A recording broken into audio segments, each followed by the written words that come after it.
Assalamualaikum warahmatullahi wabarakatuh. Kenalkan, nama saya Ahmad Syahbila, perwakilan dari kelompok 4, akan menjelaskan materi neural network pada studi kasus handwriting. Nah, di sini saya sudah membuka text editor Visual Studio Code-nya. Hal pertama yang perlu dilakukan adalah membuka folder yang berisi materi neural network.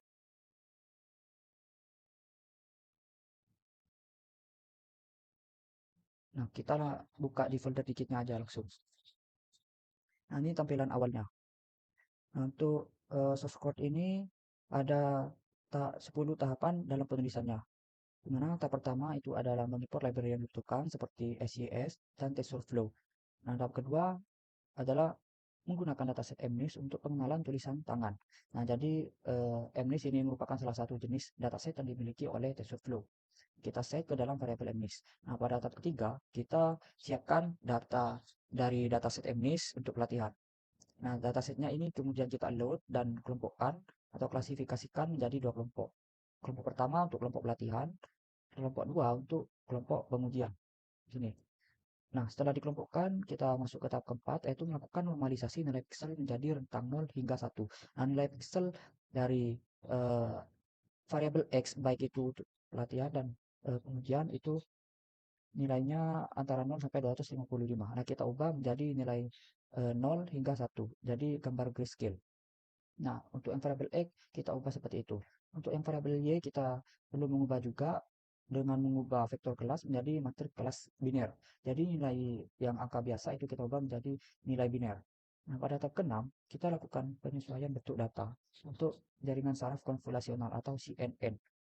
Nah, data dari variabel X train maupun X test kita ubah datanya atau kita tambahkan nilai 1 di argumen terakhirnya atau parameter keempat. Baik itu parameter keempat atau indeks ke 3 begitu. Nah, setelah data sudah kita persiapkan, kita masuk ke tahap yang ketujuh, yaitu kita membangun model neural network konvolasi atau model CNN kita. Nah, model ini kita buat lebih dahulu eh, variabel model, lalu panggil function sekuensial. Nah, model CNN kita itu terdapat 5 lapisan, di mana lapisan pertama yaitu lapisan konvolusional. Lapisan kedua adalah lapisan max layer, lapisan ketiga adalah lapisan flatten, dan lapisan keempat itu lapisan dense dan lapisan dropout. Sedangkan lapisan kelima adalah lapisan untuk outputnya nanti. Nah, itu untuk konfigurasi modelnya. Nah, kita masuk ke tahap ke-8, yaitu proses untuk melatih jaringan saraf.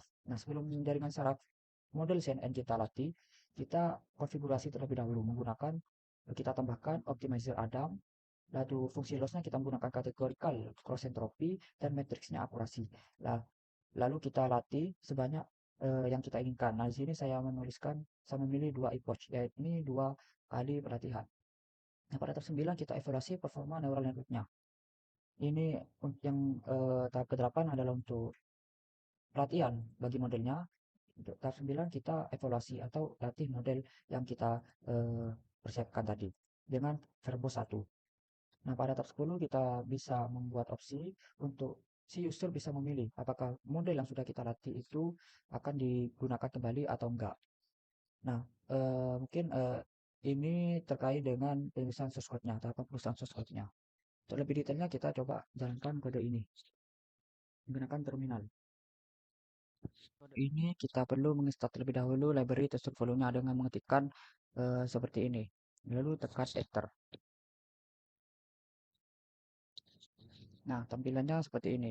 Nah, barulah kita coba jalankan kode ini dengan mengetikkan seperti ini. Nah, ini berarti kita akan menyimpan model yang sudah kita latih ke dalam folder models.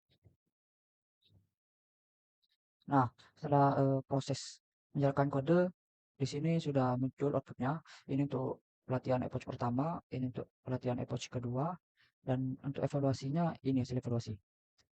Jadi akurasi yang didapat dari hasil evaluasi ini adalah 0,9759. Jadi tiap eh, model yang sudah kita latih meningkat akurasinya. Baik yaitu dari pelatihan pertama, yaitu ini pelatihan kedua dan pelatihan ketiga. Untuk waktunya pun juga meningkat signifikan. Nah, baik, mungkin ini saja materi yang dapat saya sampaikan. Kurang lebihnya mohon maaf. Wassalamualaikum warahmatullahi wabarakatuh.